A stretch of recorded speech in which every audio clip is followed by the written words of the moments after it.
Femmes congolaises, chères mamans de la République démocratique du Congo, chères militantes du groupe de réflexion d'élite tshisekédiste, aujourd'hui l'humanité tout entière célèbre la journée internationale de la femme sous le thème « L'égalité aujourd'hui pour un avenir durable ». La République démocratique du Congo, pays en voie de développement, est résolument engagée plus que jamais dans la promotion du gender, le genre, et également aux valeurs sociétales qu'incarne la femme. Nous, femmes d'aujourd'hui, sommes appelées à travailler pour matérialiser notre égalité des chances dans la bonne gouvernance et la refondation de l'État, cheval de bataille du président de la République, chef de l'État, Félix Antoine Tshisekedi Tshilombo, qui ne fait que marquer de pas vers l'avant dans la promotion et la valorisation de la femme dans son action depuis le début de son quinquennat. En remontant le taux de participation de la femme au sein des institutions il y a 10 ans. Dans les soucis d'appuyer la femme congolaise à une parité effective, le premier citoyen du pays a même organisé le premier forum continental sur la masculinité positive qui lui a valu un diplôme de mérite par ses pairs au niveau de l'Union africaine pour inviter les hommes à reconnaître la place prépondérante de la femme au sein d'une société qui se veut moderne et émergente. Je voudrais profiter de cette occasion pour demander à la femme de s'élever, de quitter les fauteuils pour le travail et de participer au processus électoral de manière active et non passive pour niveler les niveaux de la représentation de femmes dans le poste de direction, autant que les hommes, comme le veut le thème choisi pour la célébration de cette journée d'honneur de l'année 2022. Mesdames, le combat pour le respect de la femme et ce droit régalien au sein de la société. Nous sommes la tribune de femmes de médias, une structure de synergie des femmes de médias. Mesdames et messieurs, bienvenue dans ce plateau spécial de mois de mars. Mois de mars, l'année a fait sa tour de ronde. Aujourd'hui, 3 mars, nous recevons encore une dame à plusieurs casquettes. Ensemble avec elle, nous aurons à parler de son parcours, de ses activités, de tout, sauf rien. Mais parlant de la synergie, parlant de la tribune, je ne serai pas seule, Rachel Tobi au micro. Ensemble avec mes deux amis, nous aurons à développer dans cette émission. Bonjour Madame Inès. Bonjour Madame Rachel. Bonjour aussi à tous les invités et à vous aussi qui êtes en train de nous suivre de partout d'ailleurs. Bonjour Maman Rachou. Bonjour Maman Rachel, bonjour Maman Inès, bonjour nos invités qui sont bien habillés, bonjour à notre invité et bonjour aussi à mes conseils. Maman Passidiba, bonjour. Bonjour Maman Rachel, bonjour tout le monde, bonjour notre synergie de femmes. Je vous laisse là en direct. Maman Judith Kalanga, bonjour. Oui, bonjour Maman Rachel et bonjour tout le monde. Et je dis bonne fête à tous les mamans. Merci beaucoup. Merci beaucoup Maman Judith. Je disais tantôt, je ne serai pas seule ici au plateau. Nous avons pour vous une invitée spéciale, Madame Mozi Ganzo Pamela, présidente nationale de Ligue de femmes du Grec, présidente de l'ONG BNT Bana Balalanzalate, secrétaire générale adjointe du caucus de femmes leaders, entrepreneurs et formatrices. Bonjour Madame Pamela. Bonjour Madame Rachel. Bienvenue dans cette émission. Merci beaucoup. C'est une première fois d'être reçue dans cette émission, mais je crois que ça ne sera pas la dernière fois. On a commencé une route, je crois qu'on ira très loin. Merci beaucoup Madame Pamela. Comme je le disais, une femme à plusieurs casquettes, présidente, secrétaire, entrepreneur. Madame Pamela, aujourd'hui vous êtes connue pour notre activité. Nous sommes entreprendre. Ce qui aurait été ce parcours, d'où vous venez pour que le comme présidente il y a grec. Merci beaucoup Maman Rachel. On m'appelle Mozi Ganzo Pamela Joséphine, mais beaucoup plus je suis connue au nom de Pamoz. C'est le nom que j'aime qu'on m'appelle comme ça. Donc Pamoz. Comme vous venez de dire, je suis présidente nationale de la Ligue de femmes du GRET. GRET, ça veut dire groupe de réflexion d'élite tshisekédiste. Nous sommes une structure au sein de l'UDPS. Et là, nous sommes là pour promouvoir les idéaux d'Étienne Tshisekedi Lumumba. J'aime toujours, quand je suis dans mes émissions, commencer toujours par là, dire que nous ne sommes pas des fascistes. GRET, c'est une structure politique. Nous ne sommes pas des fascistes, mais nous sommes des tshisekédistes. Pourquoi les dire? Parce qu'il y a une différence. GRET est créé depuis 2013 en tant que structure au sein de l'UDPS. Nous ne sommes pas venus uniquement à l'avènement de Fachi président. C'est pourquoi nous voulons toujours faire cette différence-là. Et dans GRET, nous avons plusieurs intelligences. Comme vous voyez, derrière moi, il y a plusieurs femmes. Il y a des femmes médecins, il y a des femmes avocats, il y a des femmes journalistes, des femmes entrepreneurs. Donc c'est une structure basée beaucoup plus sur la réflexion. Donc c'est ça notre socle, c'est ça vraiment notre base, comme j'aime le dire. Et de là, j'avais commencé dans GRET, d'abord comme deuxième vice-présidente de la Ligue de femmes. Ça date déjà de longtemps. Et après mon parcours dans GRET, je suis devenue porte-parole. Là, j'ai fait, je crois, une année et quelques mois comme porte-parole du GRET. Maintenant, il y a 10 jours que je viens d'être nommée présidente de la Ligue nationale de femmes. Ah, wow, c'est pourquoi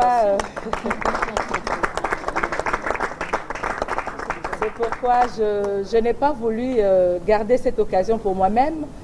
J'ai profité de cette occasion, partager avec mes camarades mamans, les Grétoises qui sont là derrière moi.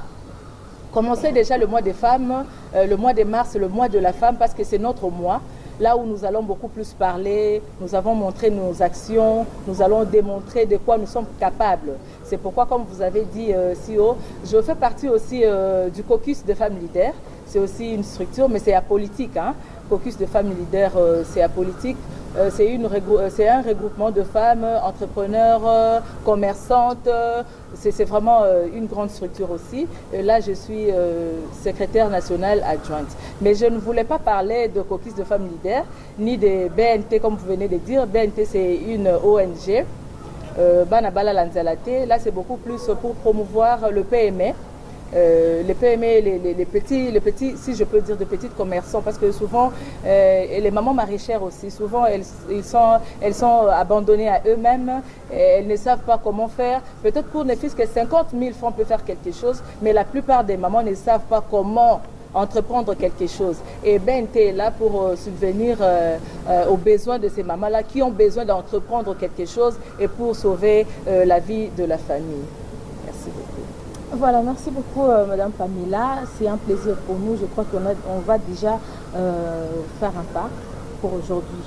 Alors, en ce qui concerne le thème d'aujourd'hui, on a dit on va parler sur femmes, l'élément important du développement.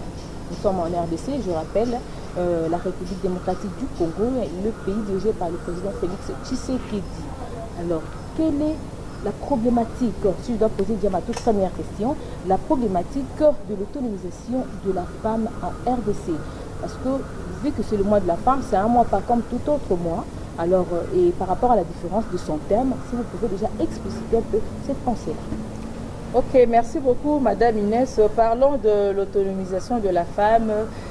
Moi, je dis, c'est comme si c'est le centre de toute activité. C'est le centre de toute activité que chacune de nous, en tant que femme, peut déjà commencer à penser. Quand nous parlons de l'autonomisation de la femme, il y a des années précédentes, on avait parlé de ça comme de notre thème. Hein. Surtout nous ici en République démocratique du Congo, on a beaucoup plus parlé de ce thème-là. Parlons de l'autonomisation de la femme. Mais nous continuons toujours à en parler jusqu'à présent. Ça veut dire que nous avons encore un grand travail à le faire. Mais comme on avait dit dans notre thème, élément important du développement, donc ça veut dire qu'ici en République démocratique du Congo, nous avons besoin de cette autonomisation de la femme. Je vais commencer par exemple, bon, je sais pas comme vous avez dit, j'ai beaucoup de casquettes. Je me demande si je veux parler politiquement, si je veux parler... Non, vous parlez au nom de la femme. Ok, merci beaucoup madame. Au nom de la femme, moi je dirais que on doit d'abord commencer par le thème national. Si on peut prendre un mot, nous parlons beaucoup plus sur l'égalité. On ne peut pas parler de l'autonomisation de la femme si nous ne parlons pas de l'égalité. Si nous voulons parler de l'égalité, nous devons commencer d'abord dans nos familles. Parce que dans nos familles, c'est là que l'enfant, hommes et femmes, nous naissons d'abord dans une famille et c'est de là que nous devons commencer à avoir la chance de développer ce qui est en nous. L'autonomisation, souvent quand nous le disons, nous voyons peut-être que Bana, il faut, comme ministre, comme nini, c'est d'abord l'indépendance intellectuelle. Moi, je me dis toujours, l'autonomisation de la femme, je vois ça directement, indépendance intellectuelle de la femme. Alors la femme ne peut pas rester dépendante de la famille. La femme ne peut pas rester dépendante de son homme si elle est mariée. Mais la femme doit toujours faire quelque chose. La femme doit s'épanouir, elle doit se faire connaître elle-même, ce qu'elle est, ce qu'elle peut faire, comment elle peut contribuer pour qu'également il y ait développement, comme nous le disons dans notre thème. Si la femme ne se connaît pas, si la femme ne sait pas ce qu'elle est, si la femme ne connaît pas ses potentialités qu'elle a en elle, comment est-ce que nous pouvons développer les pays? Comment est-ce que nous pouvons parler du développement? C'est le grand travail que j'avais dit, nous devons commencer d'abord dans nos familles, l'éducation de base. Donc aux parents de donner la chance aux hommes et aux femmes, en tant que garçons et filles, cette chance-là d'émerger, cette chance-là de se promouvoir, de se connaître, pour qu'il y ait effectivement l'autonomisation. Sinon, on n'allait plus en parler, parce qu'on en a déjà parlé plusieurs fois. Madame, parlant de l'indépendance mentale de la femme, si vous pouvez faire un parallélisme entre la femme authentique et la femme moderne. Effectivement, ce que vous avez dit, il y a vraiment des avancées par rapport à ce qui s'est passé aux années antérieures. Nous le savons tous, dans nos cultures africaines, quand on parlait de la femme, on voyait que c'était beaucoup plus pour le travail de la maison, si je peux dire ça. Je ne m'arrête pas que aux travaux ménagers, mais je me dis domicile, parce que l'éducation de l'enfant, l'éducation de la famille reposait beaucoup plus entre les mains de la femme. Mais plus encore, quand on parlait de la gestion de choses publiques, c'était beaucoup plus réservé aux hommes. C'est ça même d'ailleurs le pas que nous faisons pour parler de l'autonomisation de la femme sur le plan politique. Parce que la femme se veut être indépendante mentalement, de savoir que moi aussi je peux gérer. Je peux gérer la chose publique. Je peux faire quelque chose à la nation. Donc c'est un peu ça la différence. Avant, la femme restait à la maison. Et maintenant, là, nous tous, nous sommes là. Nous disons que moi aussi, je peux apporter quelque chose. Moi aussi, je peux faire quelque chose pour la nation. Moi aussi, je peux faire quelque chose pour mon pays. Voilà une petite différence que je peux faire parce qu'on a passé beaucoup de temps. Merci beaucoup, maman Pamela. C'est vrai qu'on parle de la femme, on parle du développement, on parle de l'égalité. Ce sont là les mots-clés de notre thème de l'année 2020. Mais Tolingaka, comme nous sommes une structure, une association de femmes de médias, où on transmet Takanaba Imboka, Tolingaka est en langue français, Chiluba, Swahili, Kikong, voilà la raison pour laquelle nous avons moins élevé dans le plateau, pour que on ait le français, et ça qui est nous dans le français à la main. On ait le Chiluba, Ayoka Chiluba à la main. Voilà, on a le Binaya, la Lingala. Pour que tu me capes expliquer maman oh le bazali na ba fin fond maman oh peut-être ba yo kaka français na moi pasi oh bazuli ba kwa ko ndebso na nga oh ba yo kabiso nini tozo libela yambo batu ba maman ngo ba ndebso malamu singela ba ye bato moi de la femme to ningi 8 mars ngo de ba to baka izaka mo ko mo ote ko ko mona mama tele mina mo ko lele loto petaka to na lukila mwana liputa izali moi mobimba parce que moi mobimba ane mombo bapesi biso tokolobela bongo développement tokolobela égalité développement ya mboka développement ya mwasi nde motuni yazalaki principal etuni ete est-ce que mwasi azali mpe moto ya motuya mpenza mpona komema mbongo wana na kati ya mboka to mpe na société na biso nde motuna mpenza oyo fana oyandola bamama wana bayeba est-ce que mwasi ali na ntina. Est-ce que moi ça veut que tu as ma boca na mboka? Est-ce que moi ça veut que tombe la porte oka kalinga babaka? Moi ça tombe na mboka. Merci beaucoup maman Rachou na motuna na yo tuni biso na koloba na uti koloba ngonde to uti ko ya nola amke na lopoto. Moi si topé maman azali penza élément topé elembo topé loko ya motuya makasi na makambo etali développement na makambo etali mbongwana ya mboka tembete biso ba mama tosangani awe ebele soki ezalaki boye tende mbala mosusu tozolamba bafufu na ndako soki ezalaki boye te mbala mosusu tokoka kosala mpe misala mosusu mais soki omoni liboke ya bamama tosangani awa tosangani mpona kolakisa kopesa mpe makanisi na biso kolobake mwasi aza na motuya monene mpona mboka na biso etambola mwasi aza na motuya monene mpona mboka na biso etambola kotala ata lolenge tobikaka na bandako soki tolobi tozwa ata société na biso a to lokola biso toza na mboka Kinshasa awa nde tozovivre soki kotala komona mama nde mpenza sikoyo atelemi mikolo elekaka nde toyebaka soki papa ayeba na bazoyamba papa ayenza lesili papa ayenza esili me na sikoyo nde koma soki mama nano aye te bana baza mawa papa ayebike mama ntango akoya na chasse mama ntango akoya ye nde moto akoyeba mama aoyeba pasi ya bana mama akokipe mama akokipe boye tokoki te kozangisa koloba te mama azali moto mpenza ya motuya o aza komema développement mama akomema développement na makambo boni akomema développement pe na ndenge nini lokola nanu nzambe akela biso mama nzambe apesi biso makambo ebele otoza nango na kati o mbala mosusu lokola bapapa baza nango te naza contre bapapa te mais tozaka pe na mwa boko biloko na biso moko bamama nde toza nango koloba likambo etali mbala mosusu générosité mama ayebi kopesa ayebi kokaba na motema moko sans calcul pe mama azali moto azalaka soki alingi eloko akolingana monoko kaka te aloba na mutu kata kolingana na motema na ye yango wana tokoloba soki mama akanisi kosala eloko moko to mosusu mama akokokisa eloko wana mpona nini akotia na motema na yeke te nalingi nasala eloko boye mpona bolamu mbala mosusu ya ndako nalingi nasala eloko boye mpona bolamu ya ekolo nalingi nasala eloko boye mpona bolamu ya environnement na ngai esika na ngai na vandi tembete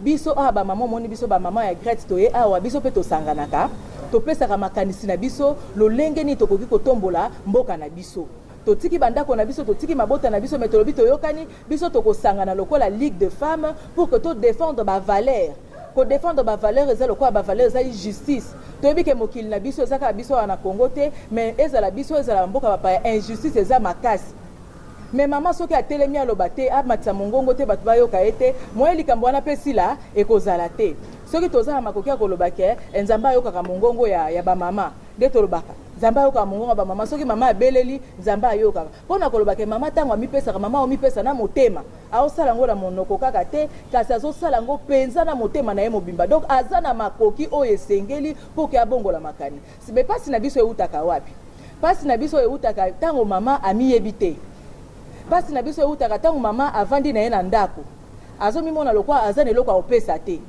azomona lokwa aza na eloko akosala te nde mpasi na biso eutaka esika wana nzoka nde nzambe oyo akeli biso atie kati ya mama moko na moko makanisi atie kati na mama moko na moko bakapasité bapotentiel oyo ezake mama wana soki atelemi amiyebi akoki mpe kosala makambo pour ke mboka na biso ebongwana pour que to connaître pe développement ya solo o mboka na biso eza koluka nde mosala biso tosalaka na Grete moto na domaine na ye nde na ute koyebisa bino toza na bamama médecin bazali awa toza na bateki bazali awa toza na bamama maraîchère bazali awa toza na baavocate bazali awa ntango toza kosangana biso banso elongo eza mpo tosangisa makanisi kotala lolenge nini tokoki kokóma biso facteur ya développement mpona mboka na biso.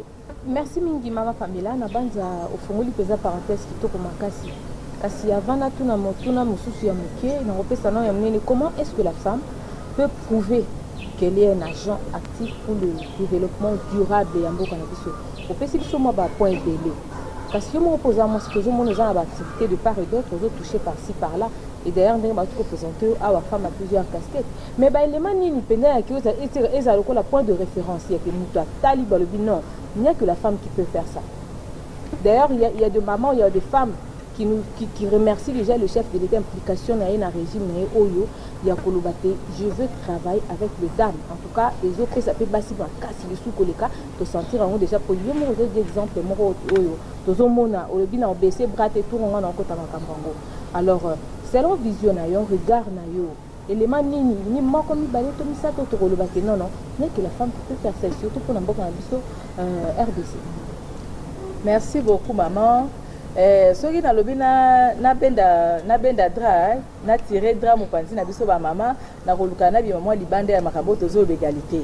Biso moko tozo ba makambo ko égalité mais soko lobi pesa pesa su mopanzi makasi pona biso ba mama bala biso ba papa pe kuna ba ko déclarer. Mais na kolingana lo ba boye. Particularité à moi c'est ça. Particularité la femme reste femme. Yango na yango na lina loba particularité à moi si liboso ezali nde na uti koyebisa bino awa makoki o nzambe atie kati na biso mpona nde moto akoma ayeba makoki o nzambe atie kati na ye esengeli amiyeba yango wana bandaki koloba libande eza likambo d'abord ya éducation éducation tozozwa éducation eza oyo tozozwa d'abord na base na bamabota na biso bisika touti éducation na cursus scolaire to mpe universitaire ya moto lolenge asali mpo apprendre makambo asengeli koyeba bolimbisi mwa moke. merci beaucoup tofungwa mata mwa moke bamama olobi éducation famille na famille eza ndenge edukaka bana famille mosusu aéduka mwana ne azala kaka te famille mosusu mpe akodésorienté mwana de le bas parce qu'il y a de fait société oyo lelo tozomona on accuse otali kwa binono oyo abimi na famille yango mwana aza na baboti te soki ozongisi ngambo na éducation eza mpe ka éducation eza ya mabe eza malamu eza ka éducation tokodistingue sikoyo ya malamu ndenge nini okozongisela baparent baton fouet na maboko pendant fouet wana ekozala ya mabe to mpe ya malamu te soki tolobi éducation tozoloba éduquer ezaka ndenge nini éduquer eza koluka kozongisa moto azala na ndenge osengeli azala na mopanzi ya mabe te kasi azala na mopanzi ya malamu azala na molongo nde tolobaka éducation nde yango wana so tolobi oyo bamwana abebi to nini wana eza éducation te wana ifo tolukela yango kombo mosusu mais ntango tozoloba éduquer nde tolobaka ozobaka éduquer une femme c'est éduquer toute une nation donc olobaka soki olakisi mwasi nzela oyo ya malamu esuka kaka na ye moko te ekokende mpe mpo na mboka mobimba nde yango wana tozoloba éducation soki nazoloba likambo etali éducation awa c'est parce que eza mpe na basi mosusu akoloba ngai nazwi nake na sens oyo ozoko abordele wana mwasi mosusu akolobaka ngai natangi classe mingi te nga na sali université te bino bozoba makambo éducation universitaire ainsi de suite nga na sali classe makasi te nga na tangi classe malamu te comment je peux contribuer na développement ya mboka maman wana akomi tout na question par exemple mais so biso tokoki kosunga tokoloba yango tozoba éducation d'abord nde tolobaki wana eza mwasi amiyeba éducation pas dans le sens karaïke mwasi bayekolisa ye malamu to mpe atanga mingi mais mwasi amiyeba oyo ya azali yango ozomona na bacentre ebele to mpe biso na grete toza na baséance osalaka me baséance na batele ya formation nde soki mba mosusu mama azwaki makoki te ya koyekola baklasse ya milai na libota azwi makasi ya kosala me ntango aye kati na biso na baformation toza kopesa mama mba mosusu akoki oyekola mpe kosala mosala moko boye oyo kosalaki akoma mpe utile na société maman ayekoli maman apprendre donc éducation nazokende nango d'un sens général tosuka kaka na éducation toyekolaka na ndako papa na mama yebisi te nalingi mwana nanga suka 18h azala na ndako te mais na formation pour que mutu a se découvrir c'est ça aussi le problème que tozala mama limbisanga pardon nayebi bozala maloba mingi bolimbisanga parce que eza likambo ya motuya eza likambo tozokutana nango na bisika nyonso to tozokende omona mbala mosusu mama aza na liloba akoloba mais akoki koloba te parce que ayebi koloba français te bato ntango bafai na lisanga bamoni lokola mama wana aza zoba nzoka nde mama wana aza zoba te aza na difficulté ya langue mais aza na mayele mbala mosusu topesi ye makambo aza nango kati na ye abimisela biso na monoko oyo akoki koloba ekozala makambo ya malamu mingi mais kita biso mena mpe oyo toza kokamba bamama kotia bango na bacadre oyo esengeli yango nazoloba éducation ezala na niveau ya mabota kotia bana basi to mibali na égalité kopesa bango chance wana moto nyonso tu amiyeba ami reconnaître pour que azala utile ntango mpe tokomi na société na bisika na biso ya mosala tomonaka bainjustice ebele esalamaka omona mba mosusu bozosala na mosala bino nyonso bapapa kaka nde mabota na bango ezwaka soin de santé mais bamama bazozwa soin de santé te balobi o mpo baza deja na mibali na bango eza mpe deja injustice oyo biso mpe bamama tosengaka likambo ya droit wana esalama la même chose na niveau ya basalaire omona mpe mama oyo kote oyo eza na baentreprise mosusu basi bazwaka na mwasi mibali bazwaka mwa likolo biloko nyonso nde tozoboya mais mpo na mwasi amiyeba esengeli mpo ayeba biloko nyonso nde esengeli amiyeba donc nde tozoloba likambo ya éducation oyo eza monene ya classe kaka te mais ata ya evangeli bisika biso oyo toza kozwama. Madame Pamela, défenseur de valeurs féminines, quelles sont les actions que votre structure a déjà menées sur terrain? Merci beaucoup. Ici, je parle du GRET, ici, je parle du groupe de réflexion des élites tshisekidistes. Nous sommes politiques. Comme je vous ai dit, nous sommes une structure au sein de l'UDPS. Si nous pouvons mener des actions, c'est peut-être des actions politiques. En tant que femmes, nous menons des actions de sensibilisation. Des sensibilisations telles que l'année passée, nous avons eu à travailler sur des ateliers, des formations, des réseautages, de parler du leadership féminin dans l'espace politique. Comment moi si akoki ko se découvrir parce que tozo mona quota ya basi na makambo tali politique tozo zonga kaka sima. biso atozo féliciter chef de l'état parce que tomoni mikolo ute koleka awa basi pena tozaki na mwase mais ko banda président na biso Félix Antoine Tshisekedi Tshilombo akomi mokonzi ya mboka tozomona biso basi tozo esika na biso penza tokomi vraiment komi mona parce que tomoni tozu pe siko mokonzi oyo azotia biso ka soko tali na gouvernement siko tokomi na 27% mais alors qu'il y a 10 ans tokomaki nano na to wana te soko tali na ba bureau na biso ya ba institution na biso soko tali ata na Sénat otali na Assemblée nationale au mona ke basi baza na bureau voire même na cabinet ya président dire kabana yaza mwana mwasi kolakisa ke président na biso Félix Antoine Tshisekedi Tshilombo atwaki lisu na ye pa basi parce que ayebi nini o mwasi aza nango pe makoki nini mwasi akoki kosala pour que mboka na biso oyo etambola tina wana biso na Grete tosalaka beaucoup plus ba sensibilisation lokola toye émission wa nde tosola na bino bato bakolanda biso si baza pe sensibiliser bao bakanisaki neti politique ezalaka mpona mibali mais ntango bakomona bandeko basi bavandi ebelebu bango nyonso basalaka politique bango nyonso balobaka mpona makambo etali ekolo kodéfendre bavaleur oyo tosengeli nango mpona mboka na biso koloba mpona makambo etali komatisa mongongo na biso na makambo etali badroit de la femme bango mpe baza na ndako bakomona mpe eza sensibilisation bango mpe bakoya mais soki mpe bopusani pene na biso nde bokoyeba sikoyo misala mingi oyo tosalaka ya koyekolisa nde tolobaki baformation kati na biso tosalaka bapartage baréseautage moto na moto selon domaine na ye akopesa biso makanisi par exemple kolobela makambo etali santé toza na bamédecin kati na biso ya deux fois tosalaka basensibilisation ya makambo etali bacancer ya makambo etali biso basi kokabola nango tosalaka mpena mosala monene donc toza na large espace oyo tokabolaka makanisi justement mpona kolakisa lolenge contribution na biso pour que mboka na biso kende liboso matondo mingi mama okoloba kitoko makasi ekosalanga basai na kati ya motema ya solo mutuni ezali monene emonani ete ozali moko ya basi oyo bakotonga mboka mpe bakotambola na mibeko ya mboka kasi mutuni ezali monene okobunda mpona basi olobi ete na nsima na yo ozali na bapazisanga ozali na baye mibeko ozali na baminganga minene ozali na baye bakobenga ete bafemme d'affaires soki tolobi na lokoto kasi lolenge totelemi awa ezali na bato mosusu azali na kimbaseke ya suka azali na kisensu azali mwasi lokola biso tokei mosika azali mpe na kinkole tomati tokei azali na bandundu na kati kuna etando iketo etando inene ezali te bongo sensibilisation na message na yo ekokomele lolengekani. Merci beaucoup maman na motuna na yo motuna kitoko peza oyo kosalisa biso pour que toyebisa bino lolenge ni structure na biso ezali structure na biso Grete tosuki kaka na Kinshasa te tembete na bamama omoni baza na nsima na ngai bao bauti bisika otangi wana bazali bamama achangu bozawa so bozali botombola nanu maboko bamama achangu bazali wana donc tembete bauti Kinkole, bauti Kimbanseke, bauti Mupanzi okuna olobi. Lukunga bazali, Funa bazali, Mwamba pe bazali. Wana eza biso atoza na Kinshasa. Mais biso Grete tosuki kaka awa na Kinshasa te. Grete toza na 22 provinces. Donc totikali kaka na ba province minei poto kanga République démocratique du Congo mobimba. Pe action na biso esuka kaka awa na Congo te. Toza na 6 fédérations libanda ya mboka.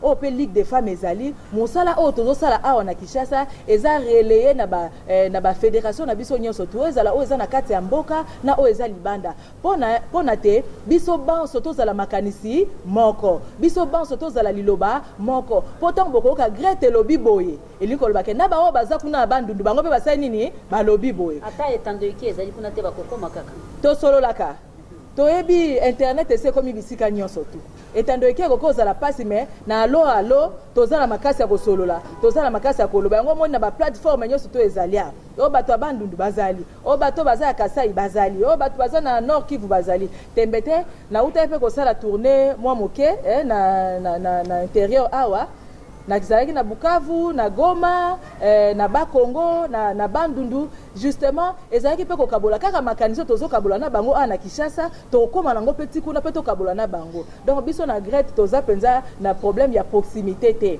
parce que tozo sala awa yango pe okoma au moins maima tozo loba mbala msusu ndeko tozo loba toza pe na moko na biso tozo sala pe direct na bao baza musika bango pe bazotala yango mbala moko bazoyeba makanisi nini biso tozo kabola na sika oko ya na lolenge sengeli mutuna ya suka pona pesa mikoro na baninga na ngai ya solo tokobunda mpo na égalité me biso nyonso toyebi ete biso basi tozali na monguna moko monguna wana azali complexe oyo akobundisa bito butu na moyo akoloba ete lokola mwa mwasi oyo atelemi afandi akotakatanga na kosunga ye te complexe wana ekotisi bokindoki complexe wana ekotisi motema mabe lolenge nini bokosala mpona kobunda entre monguna na biso wana matondo mingi. Merci beaucoup. Nazongise ya no moke na motuno tuninga yawa.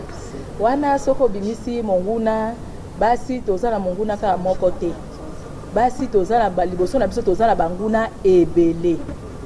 Soki na kokota ngata banguna mibale ozo pesa biso pasi monguna liboso eza biso moko. Kasi yango na lobi complexe. Monguna biso moko eza complexe lolengo lobi wana. Mwasi azo banga. Azo lobake est-ce que ngana kokoka penza? Est-ce que ndenge na zabwe pena na kokoka? Comme la rabiso nyonso tu bapesi yo poste bapesi yo musala sala mais na yo moko okomi omimona déjà musala bapesi ngeza musala makasi mba mususu est-ce que nakokoka nde yango wana biso tolobaka tokoki kozonga sima te pe tokotika nde biso tolobaka bongo tokoki kozonga sima te pe tokotika te. Donc tant tokotika te elingi kolobake eloko nyonso ekokoma liboso na biso soki nzambe apesi biso makoki mpo tosi tomiyebi otozala yango mpe na makoki otozala yango tokotika te tokokende liboso oyanoli mpenza na mutuna na nga lolenge esengeli nazokende mama nali natangelo banguna te kani esengeli kobunda mpo na monguna wana oyo atelemeli biso yango nazokende monguna liboso nalobaki eza nano yo biso moko basi complexe wana ya kobanga koloba nasi natangi banguna ebele nalobaki ba complexe ya langue complexe ya apparence complexe ya étude wana nyonso to eza banguna zo tungisa biso mais soki tokoki kosala eloko tokoki kosala pour que ni eza mwasi amiyeba oyo azali nango kati na ye oyo akoki kosala mpona bato nde yango kaka so inga nayebi ke nakoki koyambama na émission naloba ngai oyo na ye te sumba mosusu navanda na ndako nalambela bana kuna bakaloba nakoka te bama mobeto abwe Bonjour. Wana bokembango. Bama mubeto abuto bandeli. Betu. Nazokende na lombango pona ba mama bazala sima. Njinjingo bwa kunwele lukongo. Ni lukongo lwa nkolele lumutangile yeye to lujulu lwa hanyemu. Hatu ditwa kula bwa kwikala bobu moni batatu. Tukala tuenza mudimu jachi moni batatu. Bidibi shinga ni mama aditwala mu mushindu kai. Ikala nuwa kule bikola kumpala kwa batatu babamanyi tulija chimoni batatu ani eshikane muki ikala koko bwani hatu ditwenza mujumu wetu batatu basantire bama muhadi babwela muchaku chetu echi tulitwenza nabu mujumu kimbola baku kutu manke respect kadi mbalo bwani twenza nabu mujumu jachimu lukongulwa ni dulu hingana kubama mbadi mwenda na bwal bwani hanyi ma kamera ni hanyi ma minute hadi franc. Merci wabwani mama Inese mfikishila kamera mama Dorcas Mama Dorcas ezala ya mukolo ezala ya muke mama ya muke mama Dorcas ya muke tozaba mama Dorcas ebelewa bango balobaka munoko malamu mingi koleka ngai na olinga bango ba ya nolango atele mama tu peux téléguer mama Sarah azui micro comme frère de moi là normalement ba maman kanemu kalikum pala kwa malo. Une femme qui se respecte, il faut y aller une kanemu kumpala kwa batatu. Na shahadi umbelu mukaji musela. Avoir kwenza bwalu, il faut kulomba tatu. E kulomba ni kanemu konti kujuwekeshe kumpala kwa tatu kwa eshi katu yemu mvochi juamba kakubenge di bwalu to. Kanemu kadi à la base wa maluon. Chini mwapanda mwancho tu. Maman Dorcas, il y a quelqu'un qui donne. Oui. Quand ça dit là, on nous conclut le livre pas. On nous met du monde à boire. Kanemu, kadi, tu as la base mounen. Base mounen. Adi mujiko, mulumani mukachiki mu kanemu to, adi kichina kabiji bakato. Na kukanemu katika bangila musu. Au kala wo uchina mwena kweba umuneme ka umalion sa Dieu kwambila c'est déjà un grand pas. C'est ça même la politique.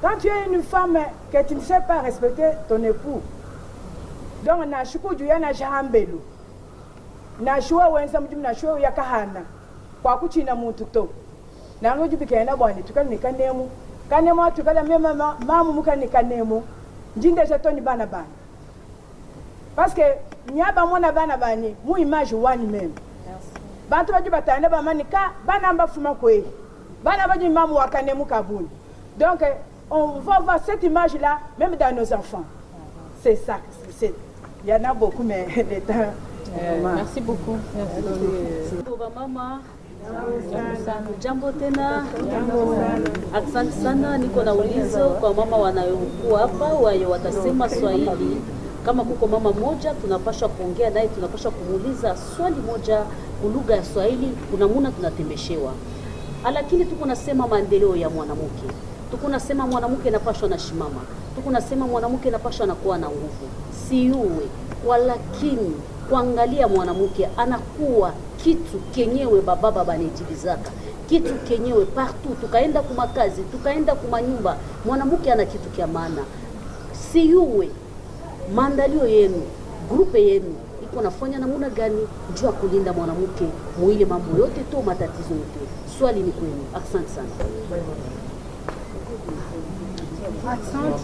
asante sana question yenu yenyewe unatupozea hapa na kusema ndio mwanamke ile ana vile mwanamke kununukana mtu wa ovyo kumela banaume kenye mimi nitasema ni nini shepa na mke tunalombaka kupaka heshima parce que shebe yenyewe tuko bantu ya heshima tuheshimiaka banaume haina kugongoka tukune heshimia jobo bale deja pale Mungu alumba hii dunia alimweka yeye ni chef na shikumweke ndio atudomine malimweka ndio tulikuwa na sheye pembeni yake ndio kumsaidia sasa kumsaidia mule hatuna kilako jobo bapite yule kilako ndio sheye sasa tubakie sasa mkilako bo bapande tubapande hapana ile haina ile mimi naweza kusema sio madame ninapenda kuongeza haina kusema tuko kilako hapana tunapaswa kufanya ye juu banaume bashituone vile tubakombanishe ubie tulite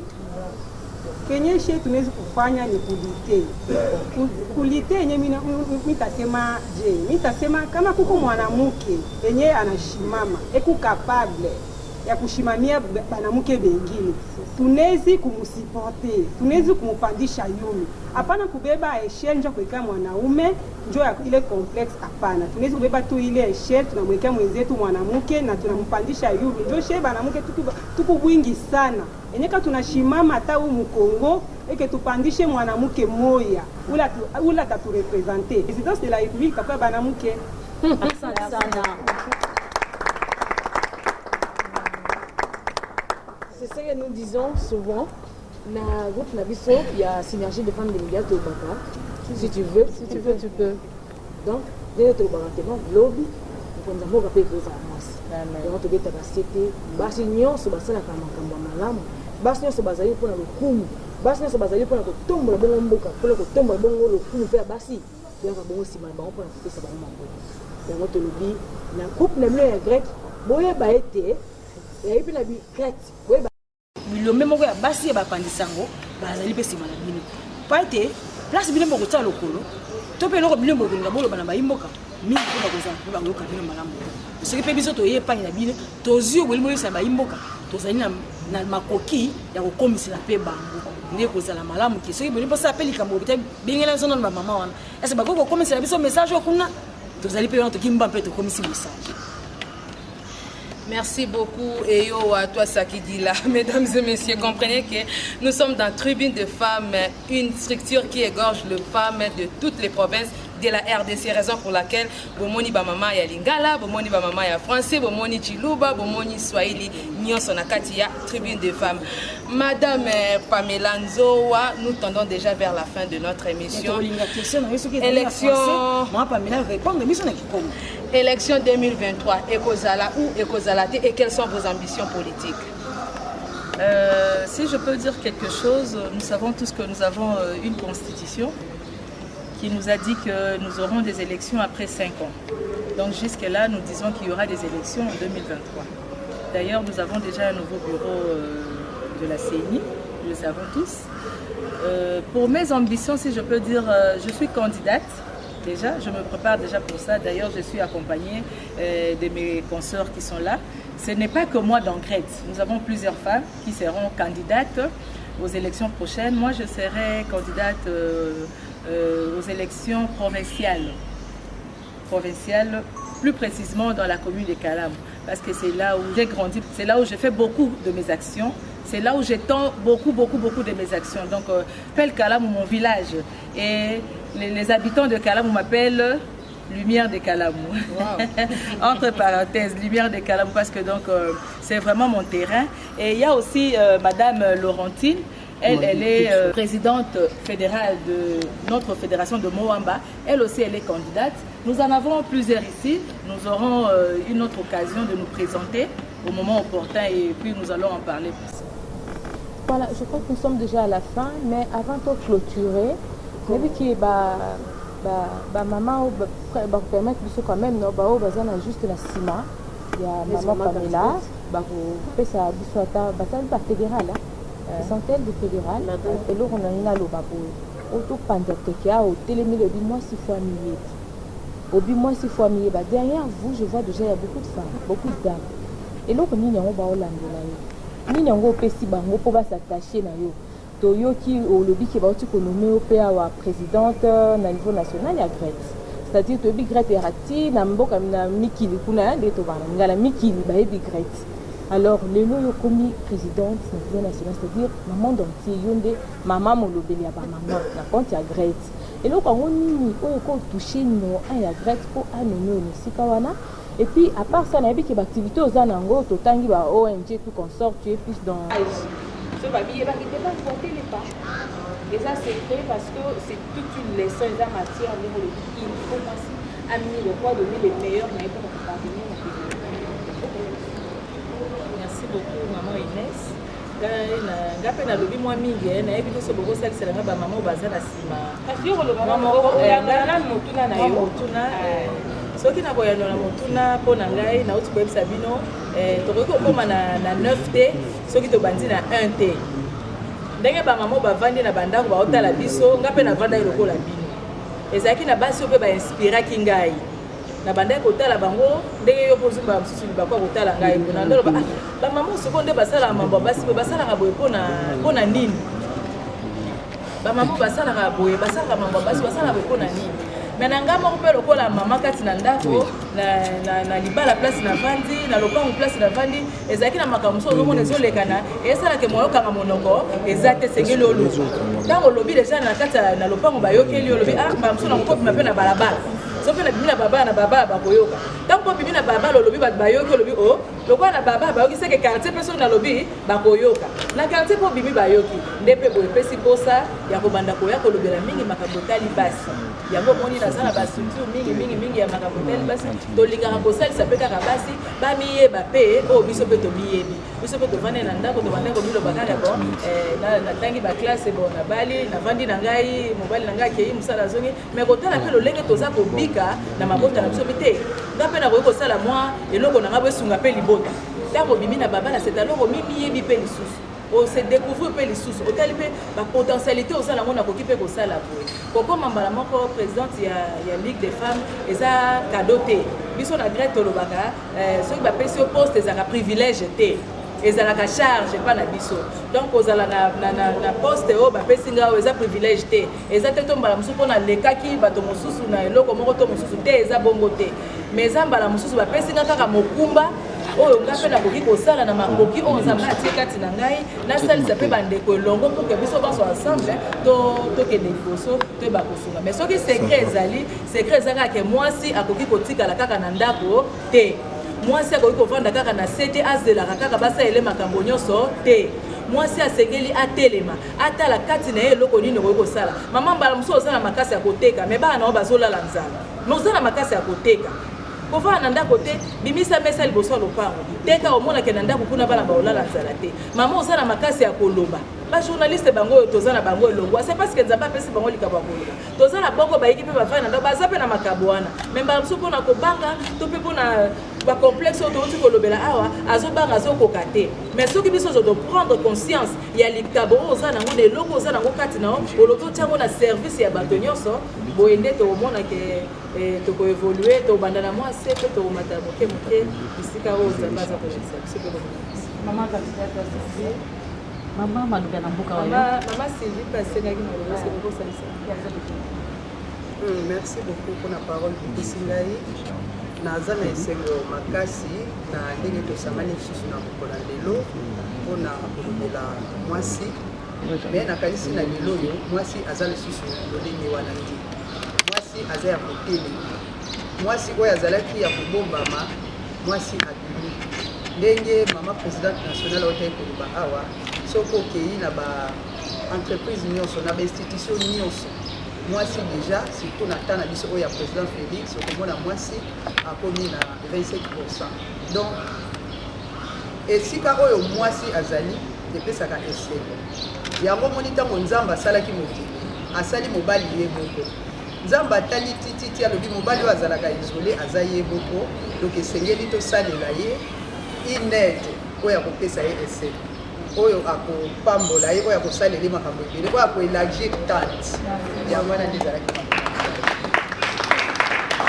oyo apesi bamama bakolika devant média. Moi tout ce que je pouvais dire c'est que la femme a plusieurs casquettes donc qui veut dire tout simplement plusieurs responsabilités. Si Dieu a confié plusieurs responsabilités à la femme, cela sous-entend que la femme peut y arriver. Donc la femme est capable d'accomplir beaucoup de choses. Donc, l'on a aussi un maman, tout le monde a complexe. Complexe, doit les à la cannabis, que moi je ne peux pas faire ça, moi je ne peux pas y arriver. Là, on a beaucoup ta place ou à la vie. Moi, ce total, vraiment, la mission, maman aussi, il n'y a pas dit. On dit, on ne s'attendait pas que ça pourrait arriver un jour. Mais le lot est commis avant de la quitte, voilà. Donc les arts et cérémonies, ils vont la biso ma maman. Donc on sait que la maman battre les mains, tout bunda, parce que les arts est possible que les femmes dirigent ce pays. Les arts possible que l'OBP tous à la maman présidente Moko Azo Kambapé Mboka na biso ya Congo et vous allez cérémonie. Et donc on a zaki nango. Matondo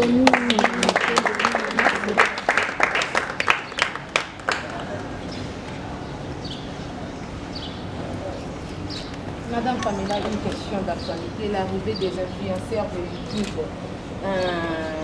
Madame, c'est qui encore le nom Edoxi Yao et Grand P pour la sensibilisation des King. Ça vous dit quoi? Une action réussie ou pas?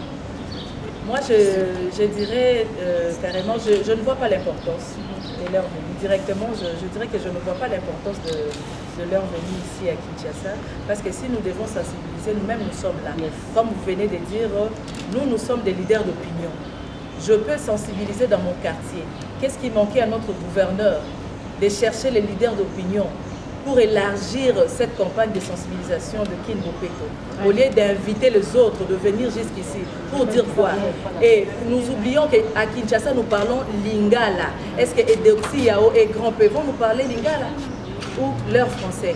Non, moi je ne crois pas. Je vois ce n'est pas... Pour moi en tout cas, j'avais d'ailleurs posté quelque chose sur Facebook, sur ma page Facebook. J'étais vraiment indignée de voir Edoxi Yao ici. Je ne suis pas contre. Ils font leur vie, c'est tout à fait normal, ce sont des influenceurs, c'est tout à fait normal. Mais venir ici à Kinshasa pour sensibiliser notre campagne King Bopeto, c'est inopportun. Moi, je ne saurais pas dire réussite. Je ne saurais pas dire réussite. Parce que j'ai dit c'est vraiment une occasion inopportune. Donc, Madame Pamela, un dernier mot par rapport à l'émission. Merci beaucoup. Un dernier mot, je vais d'abord vous remercier d'être venu nous voir aujourd'hui, la Ligue de femmes du groupe de réflexion des Ligue Tshisekidistes. Merci à vous, merci aussi à nos téléspectateurs qui vont nous suivre. Merci à tout le monde, merci à toutes les mamans qui vont nous suivre. Également, nous allons remercier notre président national du GRET d'abord, président Patrick Chabas Malto.